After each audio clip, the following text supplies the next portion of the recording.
Bon. Je disais que j'avais éteint tous mes sons. Je suis menteur. Il manquait ça, là. Un silement. Un silement. OK.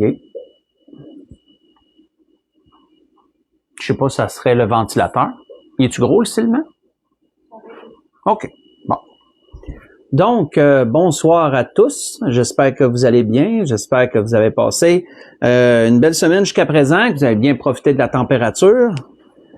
Donc, pour ce que l'Esprit veut nous donner ce soir, je vais nous conduire en prière. Ensuite, on pourra enchaîner avec le message que l'Esprit a mis dans mon cœur pour nous ce soir. Éternel Dieu, en Jésus notre Sauveur et Seigneur, on vient vers toi encore ce soir, mon Père. On est reconnaissant de cette belle journée, reconnaissant de chacun de tes bienfaits et de tout ce que tu fais pour nous. Nous te prions, nous t'implorons, Dieu du ciel, de bénir cette soirée, de bénir les messages que tes pasteurs ont préparés pour tes enfants. Te prions, mon Dieu du ciel, d'être avec la bouche de chacun de tes oints, Seigneur, et de parler avec force, Seigneur, avec force, amour et sagesse dans tout ce que tu veux dire, Seigneur. Multiplie les paroles, Seigneur, que tes enfants ont besoin. Et de nous, Seigneur, de grandir dans cette compréhension de ce si grand salut à travers Jésus-Christ, notre précieux Sauveur, Seigneur, mon Père. Te prions pour nos malades, de les garder si ta main puissante et forte, de les relever, Seigneur, de les guérir. Et nous te prions pour tous ceux qui vivent des circonstances difficiles, de les entourer tes bras d'amour, Seigneur, et de leur accorder la victoire en ton nom, Seigneur, et le moyen, Seigneur, d'échapper, de sortir, Seigneur, de ces difficultés qu'ils vivent. Père Saint, nous remettons entre tes mains toutes choses et déposons à tes pieds tous nos fardeaux. Te prions pour les âmes perdues, t'implorons pour eux. Te prions, Seigneur, de parler à leur cœur, de continuer à parler à leur cœur. Et, Seigneur, de les amener, Seigneur, à la compréhension de ton amour pour eux et de ce si beau salut, Seigneur, que tu veux aussi leur accorder. Et c'est encore dans le beau nom de Jésus compris, c'est pour ta gloire. Amen. Donc, pour ce que l'Esprit veut nous donner, on va aller dans l'Apocalypse, chapitre 19. Dans le livre de l'Apocalypse, chapitre 19, on va lire à partir du verset 7 jusqu'au verset 10. Verset 7 jusqu'au verset 10, Apocalypse, chapitre 19, excusez-moi. 19, la langue me fourchue.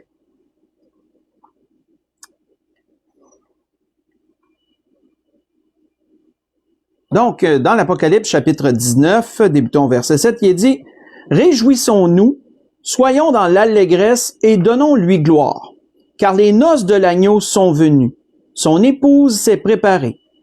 Et il lui a été donné de se revêtir d'un fin lin éclatant pur, car le fin lin, ce sont les œuvres justes des saints. L'ange me dit, écris, heureux ceux qui sont appelés au festin des noces de l'agneau. Puis il me dit, ces paroles sont les véritables paroles de Dieu. Je tombai à ses pieds pour l'adorer. Mais il me dit, garde-toi de le faire.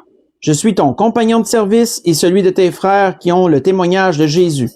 Adore Dieu, car le témoignage de Jésus est l'esprit de la prophétie. » On va arrêter ici.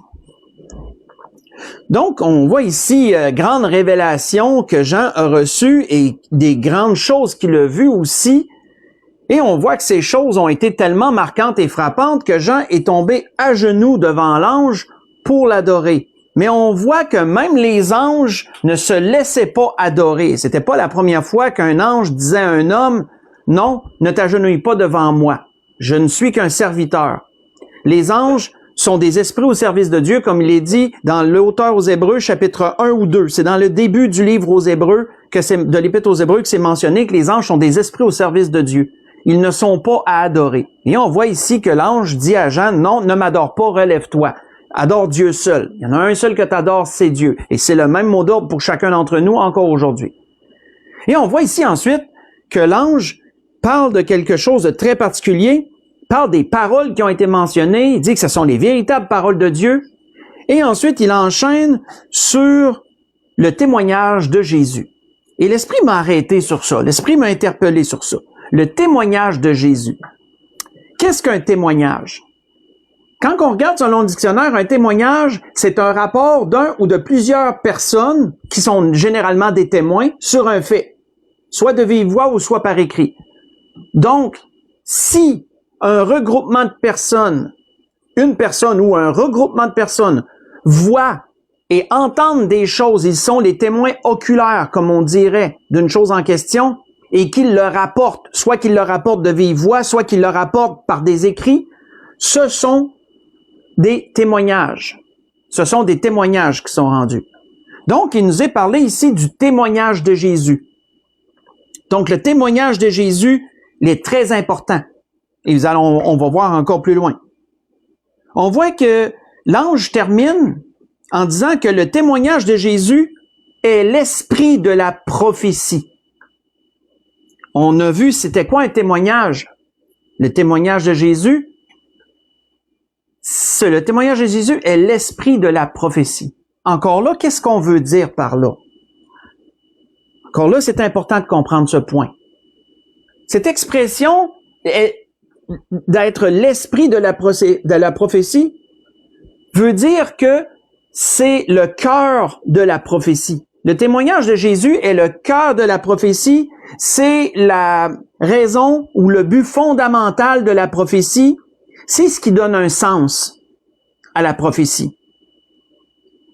Donc, tous les écrits qui sont des témoignages, parce que quand on regarde les écritures que nous avons dans la Bible, qui est une bibliothèque de livres, je le rappelle, Bible est un mot grec qui vient du mot, Bible vient du mot grec biblos, qui veut dire bibliothèque. Donc, la Bible est une bibliothèque de livres et la majorité de ces livres sont des témoignages qui ont été rendus. La grande majorité de ces livres, ce sont des témoignages.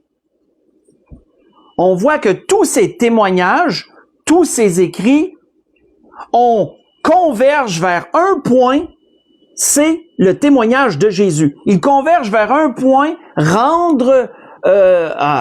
parler de Jésus, annoncer la venue de Jésus, prophétiser sur Jésus. Jésus est le cœur de toute prophétie. Il est la cause fondamentale de toutes ces prophéties-là. Si Dieu a inspiré des hommes à rendre tous ces écrits, à travers tous ces écrits, Dieu annonçait la venue de son Fils de façon très codée, très imagée, parfois plus claire, mais beaucoup de choses demeuraient un mystère jusqu'à ce qu'elles s'accomplissent. Mais dans tous les cas, c'est ce que veut dire le cœur de la prophétie. C'est ce que veut dire l'esprit de la prophétie. Donc, le témoignage de Jésus est l'esprit de la prophétie.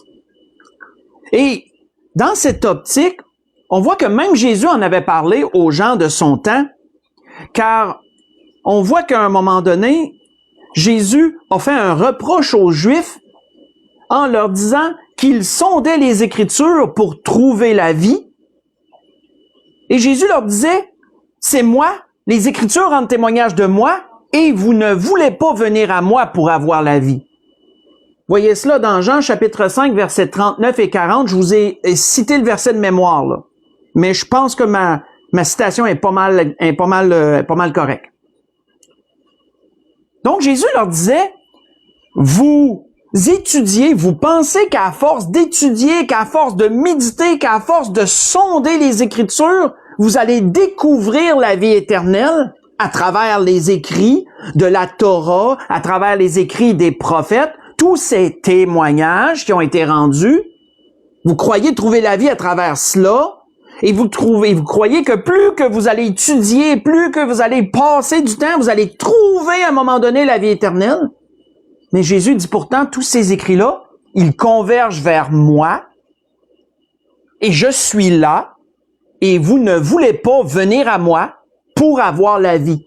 Il suffirait simplement que vous me reconnaissiez, et que vous reconnaissiez que tout ceci parle de moi, vous vous soumettez à moi, vous vous humiliez devant moi, vous me reconnaissez, et vous aurez cette vie que vous cherchez tant.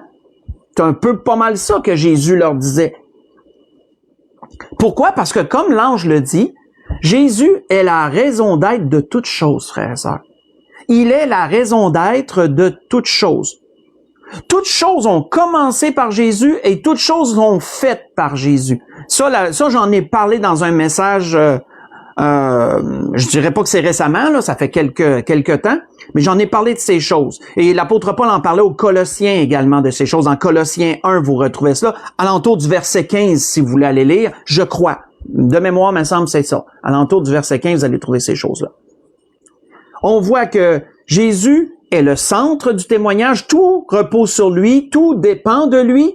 Et ça va tellement loin, frères et sœurs, cette compréhension-là va tellement loin que notre propre compréhension du témoignage de Jésus, de ses écrits qui parlent de lui, notre compréhension de ses écrits vont nous influencer directement dans notre salut, vont nous influencer directement dans notre marche chrétienne également. Plus notre compréhension de Jésus, de son œuvre, de sa personne, de ce qu'il a fait pour nous, plus cette compréhension-là est profonde, plus notre croissance spirituelle va également être grande. Elle va s'accroître, elle va grandir. Très important, et c'est la même chose en passant pour l'Église. Plus l'Église comprend le témoignage de Jésus, plus qu'elle approfondit sur le témoignage de Jésus, plus l'enseignement est profond sur ce témoignage et que l'Église capte, reçoit le témoignage et qu'elle, chacun de leur côté chez eux, l'approfondissent, le méditent, le met en pratique dans les points que Dieu nous demande de pratiquer, ben plus la croissance de l'Église va également être là. Sa croissance, premièrement, spirituelle, en rapport avec la foi et tout, mais également en membres, nous l'espérons. Donc, tout repose sur le témoignage de Jésus, somme toute. Donc, l'ange avait absolument raison de dire que le témoignage de Jésus est l'esprit même de la prophétie. Et il est tellement important. L'Esprit veut nous diriger dans cela ce soir, mais on va répondre premièrement à une question. Faites juste écouter. Sur quoi repose le témoignage si on parle de Jésus spécifiquement? Je veux dire, pas à travers des écrits de l'Ancien Testament où qu'on peut retrouver entre les lignes, parfois mentionnés, parfois codés, mais vraiment les témoins, vraiment les gens qui l'ont vu et qui ont vécu avec lui et qui en ont parlé. Qu'est-ce qui nous est dit sur ces choses? Sur quoi repose le témoignage de Jésus? Faites juste écouter, on voit que Luc nous en parle. Donc, Luc nous dit ceci. Il dit, plusieurs ayant entrepris de composer un récit des événements qui se sont accomplis parmi nous, suivant ce que nous ont transmis ceux qui ont été des témoins oculaires. Qui peut rendre un témoignage? Souvenez-vous de la définition du dictionnaire. Ceux qui sont témoins. Ceux qui ont vu, qui ont entendu, qui étaient là quand ça s'est passé. Donc, Luc, excusez-moi, c'était pas un apôtre, mais Luc mentionne que ce qui a été transmis par ceux qui ont été des témoins oculaires dès le commencement et sont devenus ministres de la parole. Car oui, les témoins sont devenus ministres de la parole. Les apôtres sont devenus ministres de la parole. Vous voyez ça dans l'Évangile de Luc, chapitre 1, versets 1 et 2, où c'est mentionné. Les témoins oculaires, frères et sœurs. Vous savez, ce qui est particulier, c'est que lorsque quelqu'un, n'importe qui, là, un être humain, n'importe qui, veut connaître quelqu'un d'autre, une célébrité, admettons, un personnage politique, qu'est-ce qu'ils vont faire? Ben, ils vont trouver une biographie.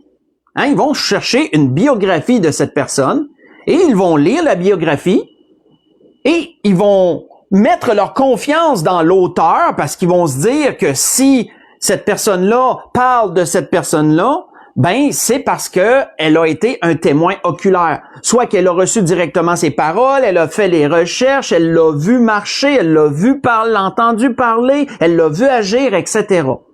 Donc, on lit une biographie pour connaître la vie d'un personnage, d'une personne quelconque.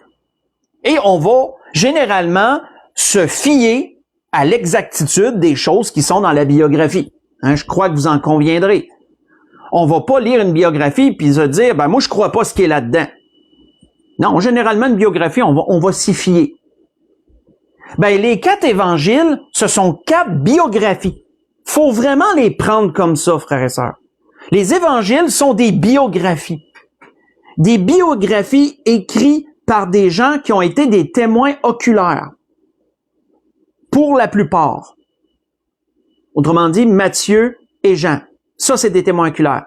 Marc et Luc, eux, ont fait leurs recherches à partir des témoins oculaires.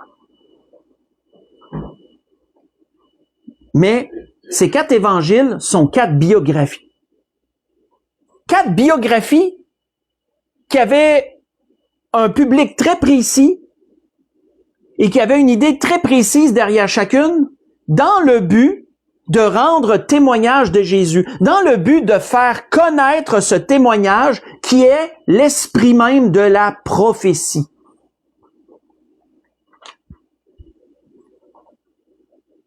Quel a été leur témoignage? Brièvement, bien sûr, parce qu'on ne lira pas les 4 évangiles, comme vous pouvez vous en douter, mais brièvement, quel a été leur témoignage à chacun? Si on veut comprendre, frères et sœurs, avec plus de profondeur, le témoignage de notre Seigneur Jésus, ce sont les 4 évangiles qu'on a comme référence. Ce sont les biographies qui ont été écrites par des témoins oculaires, comme j'ai mentionné. Donc, une bonne compréhension de chacune de ces biographies peut nous aider grandement à comprendre le témoignage et à grandir à travers cela. Je crois que vous en conviendrez également. Si on va dans Matthieu, si on commence par Matthieu, dans Matthieu chapitre 2, Matthieu chapitre 2, si on lit du verset 1 à 6, Matthieu chapitre 2, verset 1 à 6.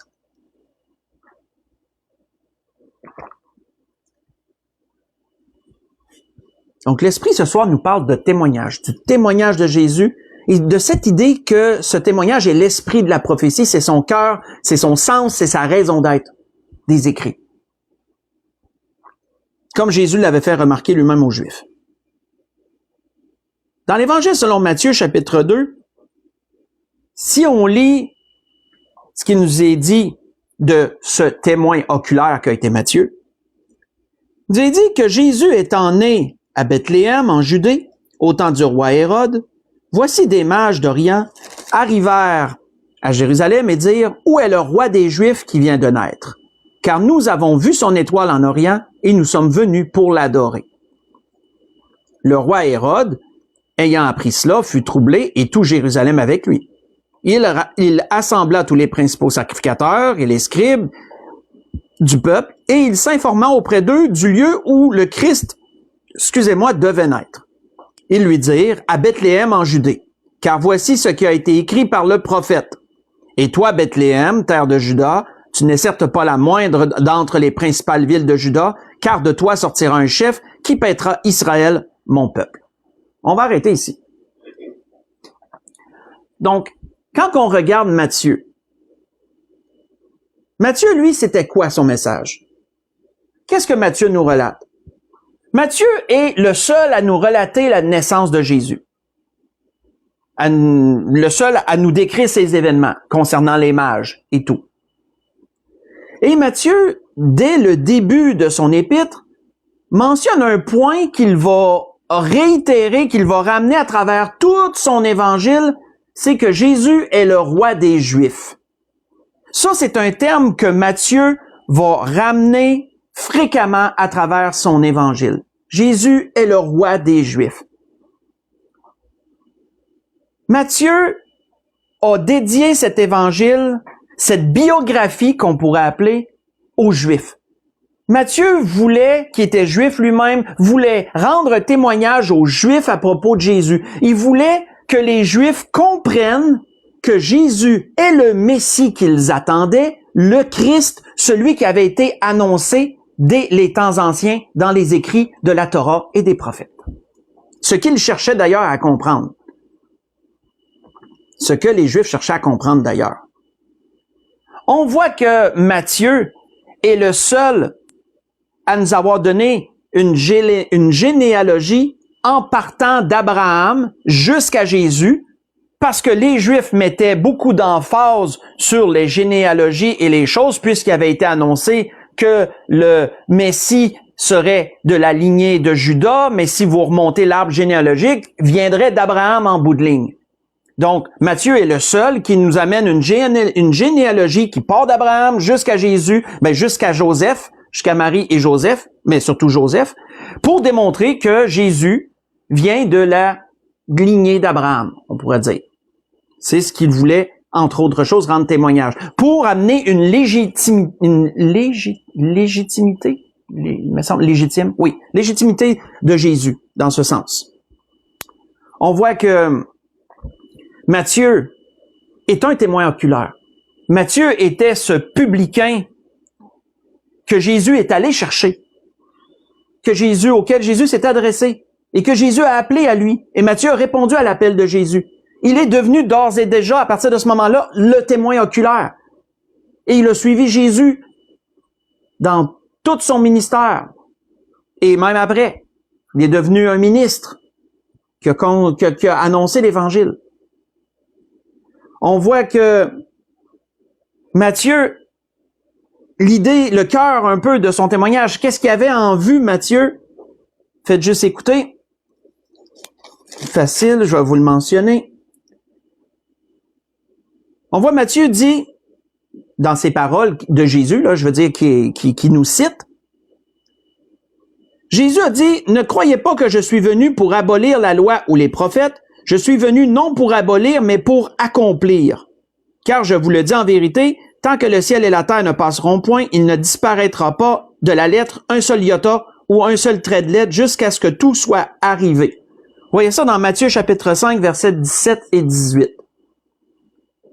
Le cœur de l'évangile de Matthieu, c'est que Jésus était là pour accomplir la loi. Il était là pour accomplir la loi et les prophètes. Jésus est le roi des Juifs qui venait accomplir les prophéties concernant la venue du roi des Juifs. Il n'était pas là pour abolir la loi, il était là pour accomplir la loi en toutes choses. Et quand on regarde cet évangile, c'est dans cet évangile qu'on remarque les références à l'Ancien Testament. Il y a dans l'évangile de Matthieu plus de références à l'Ancien Testament que dans tout le Nouveau Testament au grand complet. Oui, juste dans l'évangile de Matthieu. Pourquoi? Parce que les Juifs connaissaient la loi. Les Juifs connaissaient les écrits des prophètes. C'était leur histoire, c'était leur quotidien, leur enseignement à travers la synagogue, à travers toutes les sabbats quand ils allaient entendre la parole dans les synagogues. C'était leur vie, ça, la loi et les prophètes. Ils en entendaient constamment parler. Donc, il est normal que le témoignage, que celui qui veut rendre témoignage aux Juifs, fasse tous ces liens-là à propos de la loi et des prophètes. Parce qu'il s'adresse aux Juifs. Il veut faire connaître Jésus aux Juifs. Donc, c'est pour ça qu'on retrouve tant de références à la loi dans l'évangile de Matthieu. Le but était là. On voit que c'est dans cet évangile, entre autres, qu'il nous est parlé du royaume des cieux. C'est d'ailleurs le seul évangile qui en parle, avec approfondi, je veux dire. Quand vous lisez dans Matthieu 13, si vous voulez le lire durant la semaine, c'est le chapitre qui est dédié un peu à ce sujet, le royaume des cieux. C'est là qu'il est le plus développé. Pourquoi? Parce que le royaume des cieux, ça faisait partie des choses que les Juifs espéraient, ça. À travers les écrits de la loi et des prophètes, il est annoncé que le Messie, le roi des Juifs, le oint, va établir son règne et que Jérusalem redeviendrait le centre de la terre et que de ce centre-là, le roi régnerait sur toute la création. Et les Juifs seraient le peuple mis en avant par ce Messie-là dans ce royaume restauré, on pourrait dire. Donc, les Juifs espéraient aussi en cela. Et c'est pour ça que Matthieu a tout cité ces paroles de Jésus concernant le royaume des cieux, en disant que Jésus était celui qui allait accomplir tout ça. Donc, ça, c'est une chose. Quand on lit l'évangile de Matthieu, essayons de le lire avec cette idée. L'auteur s'adresse aux Juifs. Et donc, tout le langage, le décorum est employé pour faire comprendre aux Juifs qui est Jésus. Si on tourne dans Marc chapitre 10, si vous voulez continuer avec moi, dans l'Évangile selon Marc chapitre 10. On va voir maintenant le témoignage de Marc.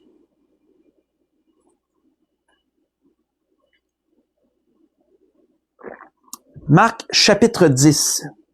Si on lit versets 42 à 45.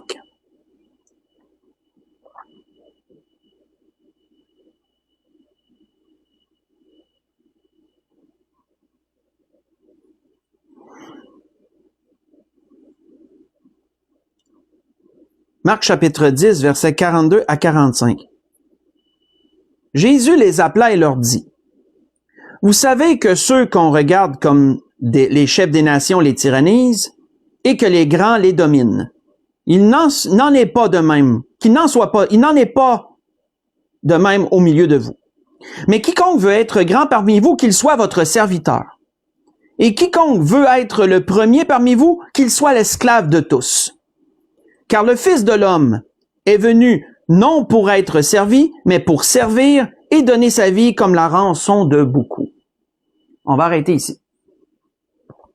Quand on regarde Marc maintenant, on va remarquer à travers l'évangile de Marc que Marc présente Jésus comme étant un serviteur. Un serviteur qui est venu pour servir et donner sa vie. Fréquemment appelé le Fils de l'homme dans tous les écrits de Marc, Jésus est le serviteur qui est venu servir et donner sa vie. Et encore là, c'est pas pour rien que Marc apporte Jésus de cette façon-là. Parce que Marc, lui, cible un autre public. Matthieu, son public, c'est les Juifs, c'est les gens de sa nation. Marc, lui, son public, c'est les Romains, les païens. Marc écrit aux païens. Il veut faire connaître Jésus aux païens. Mais comment faire connaître Jésus à la nation romaine? Ben, tu dois utiliser un langage et un décorum que les Romains vont comprendre. Et les serviteurs, les esclaves, ça, les Romains comprenaient bien. Parce que l'Empire romain était fondé sur l'esclavage et les serviteurs. C'était quasiment la moitié, quand on regarde selon l'histoire, c'était quasiment la moitié, si ce n'était pas plus que la moitié de l'Empire, c'était des esclaves et des serviteurs. À peu près tous les Romains avaient des serviteurs, un ou plusieurs serviteurs à peu près. Donc, Marc, lui, apporte Jésus comme étant un serviteur, mais pas n'importe quel serviteur, bien sûr. Pas un serviteur de bas étage, là. Le serviteur qui était venu pour servir et donner sa vie. C'est pour ça que dans l'évangile de Marc, on voit un évangile où Jésus est toujours en mouvement. Comme le serviteur, Jésus, il est jamais arrêté. Il est toujours en train de faire quelque chose. C'est pour ça que dans Marc, il y a des expressions qu'on retrouve très souvent quand on lit l'évangile de Marc. Des expressions comme « il partit à tel endroit »,« ils se rendirent à tel endroit »,« ils allèrent de tel endroit à tel endroit ». Jésus, il est toujours en mouvement selon Marc, selon ce que Marc nous en dit. Jésus est toujours en train de servir, il est toujours en train d'agir d'une façon ou d'une autre. On voit que vu que Marc s'adressait aux Romains, les Romains, c'était pas des gros liseux. Quand on regarde selon l'histoire, les Romains, c'était pas des philosophes comme les Grecs, c'était des gens d'action. Mais c'était pas des gros liseux, là. De lecture compliquée et tout. C'est pour ça que l'évangile selon Marc, c'est le plus concis et le plus court. C'est le plus court des évangiles. C'est celui qui a le moins de pages, c'est celui qui a le moins de chapitres. C'est le plus court. Parce que les Romains avaient pas besoin de grands discours élaborés. Aller au fait. Les Romains, c'était des personnes d'action. Faut aller au fait. C'est ça que Marc faisait à travers ses écrits. C'est pour ça que dans l'évangile de Marc, on retrouve pas de généalogie, on retrouve pas de grandes citations, de grandes références à la loi. Vous retrouverez pas ça dans l'évangile de Marc ou très très peu. C'est pour ça que vous allez trouver un langage simple. Dans l'évangile de Marc, les mots sont pas compliqués. Pourquoi? Parce que tu t'adresses aux Romains. Donc, il faut que tu aides les Romains à comprendre si tu veux leur rendre le témoignage. Donc, Marc allait dans ce sens. Et on voit que Marc est celui qui a le plus cité de choses que Jésus a accomplies. Les miracles, des prouesses quelconques, des guérisons. Marc est celui qui en a cité le plus. En l'entour, selon ce qui a été étudié, Marc aurait cité plus de 18 situations de miracles en 14 chapitres. Juste pour vous donner une idée, il y en a même plus qu'un par chapitre. Pour démontrer à quel point Marc ciblait l'action, Jésus est le serviteur qui est venu pour servir et donner sa vie.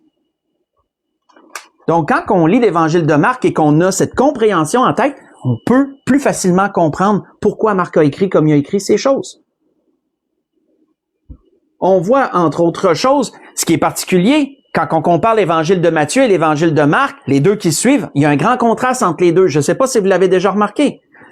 Matthieu apporte Jésus comme étant le roi des Juifs, Marc apporte Jésus comme étant le serviteur de tous. Vous voyez, c'est deux opposés. Un roi et un serviteur, c'est deux opposés. On a les deux opposés dans ces deux évangiles qui se suivent côte à côte. Quand même assez particulier quand on remarque ça. Et on parle du même homme en plus. On parle du même homme. Maintenant, si on va dans Luc, on va aller dans Luc chapitre 2.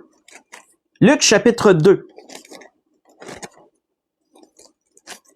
Et je vous dirais, je trouve intéressant ce que l'Esprit nous donne ce soir. En tout cas, du moins, moi, j'aime ce type de message, personnellement, moi, là. Parce que ces clés nous aident à comprendre les témoignages qu'on a, les biographies que nous avons, ces clés nous aident à les comprendre. Et pourquoi elles ont été écrites dans la façon qu'elles ont été écrites. Quand on regarde l'Évangile selon Luc, on va lire dans Luc chapitre 2. Si on lit le verset 39 et le verset 40. Luc chapitre 2, versets 39 et 40.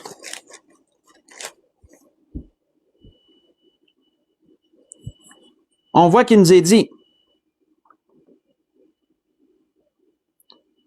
lorsqu'ils eurent accompli tout ce qu'ordonnait la loi du Seigneur, Joseph et Marie retournèrent en Galilée, à Nazareth, leur ville.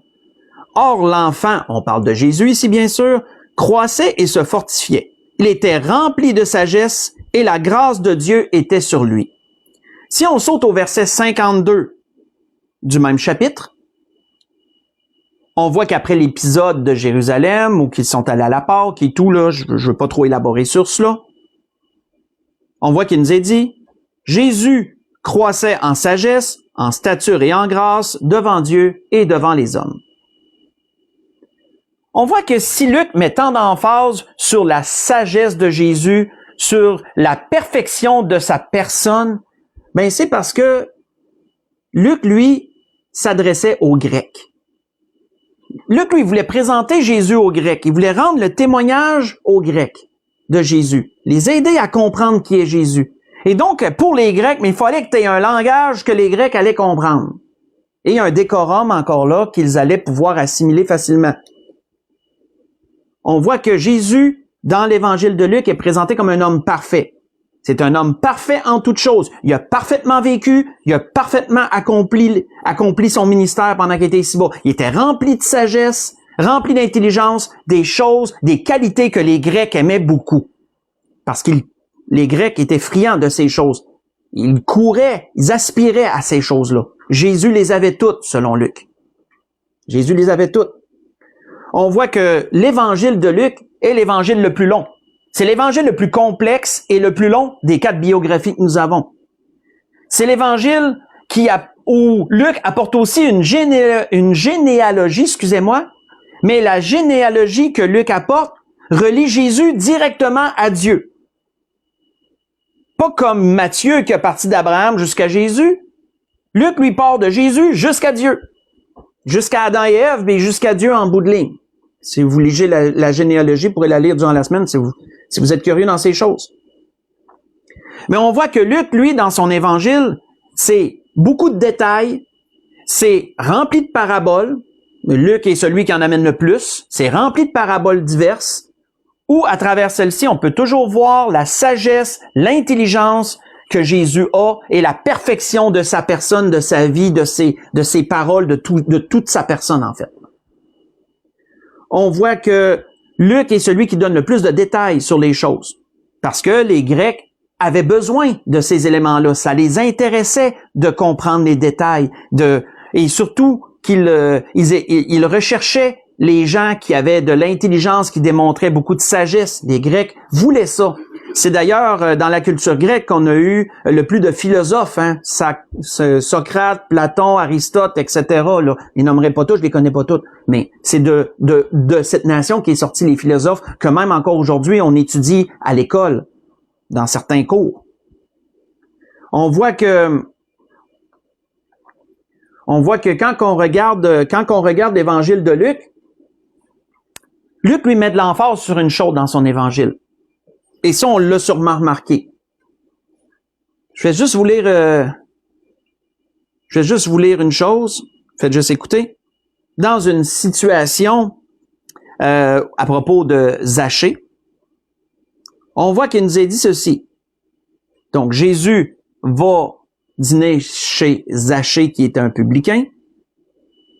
Il nous est dit, voici, Jésus lui dit, « Le salut est entré aujourd'hui dans cette maison parce que celui-ci est aussi un fils d'Abraham, car le Fils de l'homme est venu chercher et sauver ce qui était perdu. » Dans Luc chapitre 19, verset 9 et verset 10. Le Fils de l'homme est venu chercher et sauver ce qui était perdu. Luc, lui, a mis de l'emphase sur le fait que t'es perdu, que tu as besoin d'être sauvé, et que Jésus est celui qui est venu chercher et sauver ce qui est perdu. Ça, c'est un thème central dans l'évangile de Luc, et nous l'avons peut-être remarqué. Considérez, entre autres, les 3 paraboles qu'on connaît beaucoup, la brebis perdue, la femme qui a perdu sa drague, considérez le fils prodigue ou le fils perdu, dépendant des titres qu'on lui donne. Ça, c'est 3 paraboles qui sont maîtresses, mais qui amènent ce thème-là. Pourquoi Luc nous met de l'emphase sur le fait que Jésus est venu sauver ce qui est perdu à travers ces différents exemples qu'il a donnés, à travers les paraboles qu'il a citées de Jésus? Ben, parce que les Grecs avaient une compréhension très erronée du bien, du mal, du salut. Pour les Grecs, il n'y avait pas vraiment de perdition. Quand on regarde la culture grecque, il n'y avait pas de perdition. Et ça n'existait pas d'être perdu là, pour les Grecs. Parce que pour les Grecs, le bien et le mal, c'était simplement question de compréhension. Je m'explique brièvement. Pour les Grecs, si tu accomplissais le mal, c'est parce que tu étais ignorant de ce qui est bien. Donc, selon eux, si tu recherchais ce qui est bien, tout le temps, là, je veux dire continuellement, ben, tu augmentais ta connaissance et ton savoir, tu devenais plus sage, et donc, tu n'accomplissais plus le mal, selon eux. Donc, tu purifiais ton âme à travers la recherche de la sagesse et du bien. Et donc, eux autres considéraient que plus qu'une personne était sage et bonne avec ses semblables, etc., ben, cette personne-là n'accomplissait pas le mal, et donc, il n'y avait aucune condamnation. La condamnation était seulement réservée pour les pires des criminels, surtout ceux qui avaient offensé les dieux. Parce que dans leur comment on pourrait dire, dans leur idolâtrie, ben, les Grecs adoraient plusieurs dieux. Vous en connaissez sans doute quelques-uns de ceux-là, d'ailleurs. Et donc, si ce peuple qui primait la sagesse au-dessus de tout et la perfection, croyait que le péché n'existait pas et croyait que l'enfer n'existait pas et qu'il n'y avait aucune condamnation, mais on se surprend pas que Luc, lui, amène à ce peuple ce témoignage de dire que t'es perdu, Jésus est venu sauver ceux qui sont perdus, donc t'as besoin d'être sauvé. Donc c'est pour ça que Luc développe autant ce point-là. Quand on regarde ce qu'on vient de lire jusqu'à présent, on vient de résumer à peu près 3 évangiles, très brièvement. Et on voit que ces 3 évangiles, que ce soit Matthieu, que ce soit Marc, que ce soit Luc, ont tous parlé de l'humanité de Jésus. Ces 3 biographies qui parlent de l'humanité de Jésus. Hein, Jésus est venu en tant qu'homme, ici-bas. C'est Dieu qui est venu en chair. Mais il est venu en tant qu'homme. C'est pour ça que dans les 3, entre autres, il est appelé le Fils de l'homme. Surtout dans Marc puis dans Matthieu. Surtout dans Marc et dans Luc, excusez-moi. Surtout ceux qui sont les évangiles qui sont adressés aux païens, hein, les Romains comme les Grecs. Ben, Jésus est appelé le Fils de l'homme dans ces 2 évangiles-là. Dans Matthieu, ben, Jésus est appelé plus le Fils de Dieu. Il est appelé plus le roi des Juifs. On l'a mentionné, ça, d'ailleurs. Maintenant, qu'en est-il du dernier évangile? Avant d'aller conclure, évangile de Jean. Si on tourne dans Jean chapitre 1. Jean chapitre 1. Jean chapitre 1, si on lit du verset 1 à 4. Jean, lui, c'est un évangile à part. C'est une biographie à part des trois autres. Les trois autres se sont concentrés sur l'humanité de Jésus. Jean, lui, il est allé à contre-courant des autres. Lui, il va se concentrer sur la divinité de Jésus. Avant d'être homme, Jésus est Dieu. Avant d'être venu en chair, Jésus est Dieu. Donc c'est comme ça que Jean apporte le témoignage de Jésus. Il est Dieu. D'ailleurs, son évangile commence clairement dans ce sens. Au commencement était la parole et la parole était Dieu. Et la parole la parole était avec Dieu, excusez-moi, et la parole était Dieu. Elle était au commencement avec Dieu. Toutes choses ont été faites par elle. Souvenez-vous que c'est ce qu'on a mentionné en introduction. Le témoignage de Jésus est l'esprit de la prophétie. Donc, tout repose sur Jésus, mentionné ici. Toutes choses ont été faites par elle, et rien de ce qui a été fait n'a été fait sans elle. En elle était la vie, et la vie était la lumière des hommes. Si on saute au verset 14 du même chapitre, et la parole a été faite chair. Donc là, le lien avec la chair. La parole a été faite chair. Elle a habité parmi nous, pleine de grâce et de vérité. Nous avons contemplé sa gloire comme la gloire du Fils unique venu du Père. Donc, Jean, lui, c'est très clair. Jean, c'est la divinité de Jésus. C'est pour ça que quand Jean, à travers son témoignage, à travers des évangiles, Jésus est présenté comme quelqu'un qui est Dieu avant d'être homme. Et c'est pour ça que si vous avez remarqué dans l'évangile de Jean, Jésus, il sait tout. Jésus, il est souvent cité qu'il connaissait les pensées des gens. Il est souvent cité que Jésus connaissait le cœur des gens. Ce qui est pas mentionné dans les autres évangiles, du moins de ma mémoire, là. Jean, lui, le dit. Hein, Jésus connaissait leurs pensées. Jésus connaissait leur cœur. C'est souvent mentionné dans l'évangile de Jean. Parce que Jésus est présenté comme Dieu avant d'être homme. Jésus est celui qui sait tout. Jésus est celui qui entend tout. Et Jésus est celui qui voit tout. Tu peux pas en passer une à Jésus. Selon Jean, il sait tout. On voit que même, c'est dans l'évangile de Jean qui est mentionné que Jésus est égal à Dieu. Vous voyez ça dans Jean 5, versets 17 et 18, c'est mentionné. Hein, Jésus dit, « Moi et le Père, nous sommes un. » Dans Jean chapitre 10, verset 30. À plusieurs endroits, moi j'en ai compté 7, je peux me tromper, à travers l'évangile de Jean, Jésus se donne un nom très spécifique, il se donne le nom de « Je suis ». Il est mentionné souvent dans l'évangile de Jean où Jésus parle de sa personne comme « Je suis ». Et ça c'est particulier parce que c'est le nom de Dieu, ça. Dans l'Exode, vous voyez ça dans l'Exode, chapitre 3 ou 4. Chapitre 3 ou 4, quand Moïse a demandé à Dieu comment je vais t'appeler lorsque je vais aller auprès de ton peuple. Mais Dieu a dit, dis-leur que je suis, t'envoie vers eux. Jésus reprend le nom même de Dieu et se l'attribue. Donc, on voit que ça va tout dans le sens que Jean l'apporte. Et Jean, lui, visait pas un public précis. Jean visait tout le monde. Les Juifs, les Grecs, les Romains, tout le monde.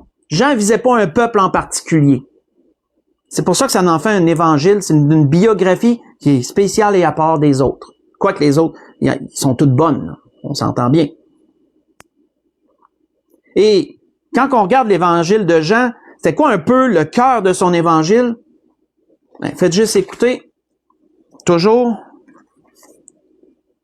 On voit que le cœur de l'évangile de Jean peut être résumé dans ces quelques paroles, où il est dit que Jésus a fait encore, en présence de ses disciples, beaucoup d'autres miracles qui ne sont pas écrits dans ce livre. Mais ces choses ont été écrites afin que vous croyiez que Jésus est le Christ, le Fils de Dieu, et qu'en croyant, vous ayez la vie en son nom. Vous voyez ça dans Jean chapitre 20, verset 30 et verset 31. Tout dans le témoignage de Jean amène à dire que Jésus est celui qui donne la vie éternelle. La vie, elle est en Jésus. Et vous retrouvez beaucoup de citations que Jésus a dites qui vont dans ce sens-là. On voit que ces gens qui nous relatent ces exemples que Jésus a dit comme de quoi qui était le bon berger, Jésus, il est la porte. Jésus, il est la résurrection et la vie. Jésus, il est le chemin, la vérité et la vie. Voyez-vous, ça tourne souvent alentour de ces thèmes-là. Et donc, on voit, frères et sœurs, à travers des témoignages qu'on a, des biographies qu'on a, 4 hommes, 2 témoins oculaires, Matthieu et Jean, et 2 autres qui ont recueilli leur témoignage auprès des témoins oculaires, Marc et Luc. Et chacun d'entre eux a voulu faire connaître Jésus à des gens ciblés, à un peuple ciblé. Et ils nous ont laissé des écrits, leurs témoignages, que nous pouvons constamment lire, que nous devons lire et relire et relire, parce que Jésus est l'esprit de la prophétie. Comprendre ces 4 biographies nous apporte une plus grande connaissance sur Jésus qui va nous aider à croître dans notre vie spirituelle. Parce que l'apôtre Paul l'a clairement mentionné, que Jésus c'est notre modèle. C'est quoi la vie chrétienne? C'est de vivre à l'image du Christ. D'ailleurs, le terme chrétien vient de là. En anglais, chrétien, Christ-like. À l'image de Christ. C'est ça que ça veut dire chrétien en anglais. Donc, il faut comprendre qu'est-ce qu'on lit dans ces choses pour grandir. Et c'était ce que l'Esprit voulait nous amener ce soir. Tellement important de ne pas négliger les évangiles. Aucun écrit doit être négligé. Mais les évangiles, on peut les lire et les relire. Parce que c'est la vie de Jésus. Et on doit comprendre cette vie-là. Comment il l'a vécu. Ses paroles qu'il a mentionnées. Ses pensées, etc. Et en faire les nôtres. Pour conclure, on va aller dans 1 Corinthiens chapitre 2, on va conclure là. 1 Corinthiens chapitre 2. Ce que l'Esprit a voulu nous dire ce soir dans 1 Corinthiens chapitre 2.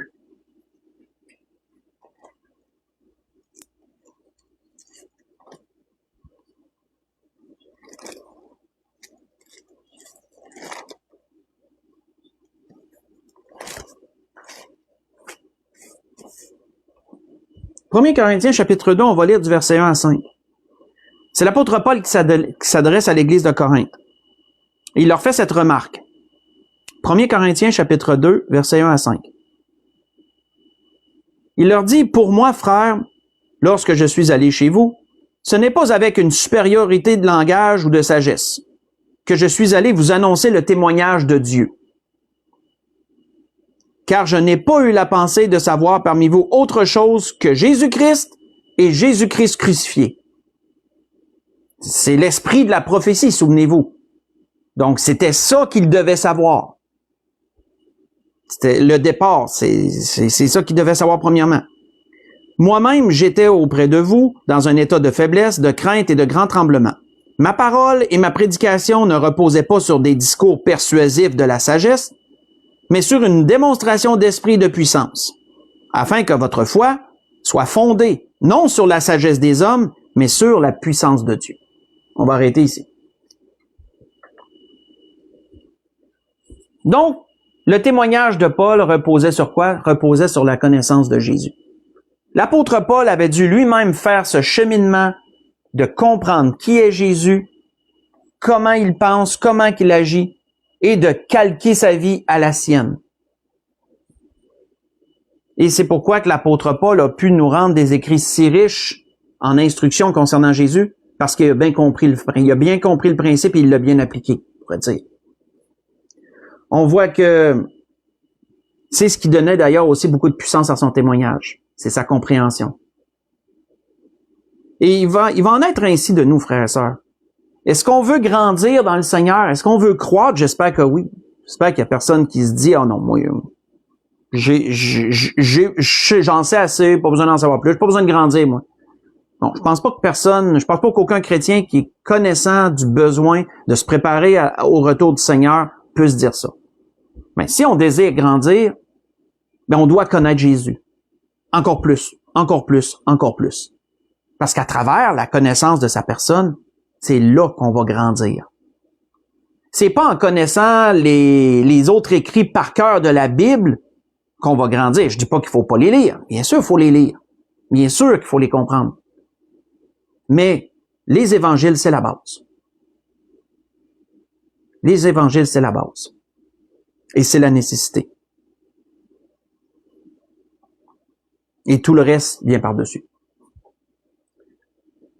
Et plus qu'on comprend, plus qu'on approfondit ce témoignage de Jésus, ben plus qu'on va grandir dans notre propre vie, puis plus qu'on va être capable de parler aux autres de Jésus. Parce que souvenons-nous que la grande commission, qui est citée d'ailleurs par Matthieu, de faire que Jésus a laissé avant de partir, fait de toutes les nations des disciples, et baptisez-les au nom du Père, du Fils et du Saint-Esprit, et enseignez-leur tout ce que je vous ai prescrit. Mais ça commence par Jésus. Comment veux-tu parler de Jésus à ceux qui t'entourent si tu le connais pas bien toi-même? L'idée et la base, c'est de connaître Jésus encore plus. Comme ça, tu vas être capable d'en parler encore plus. Et d'en parler encore mieux.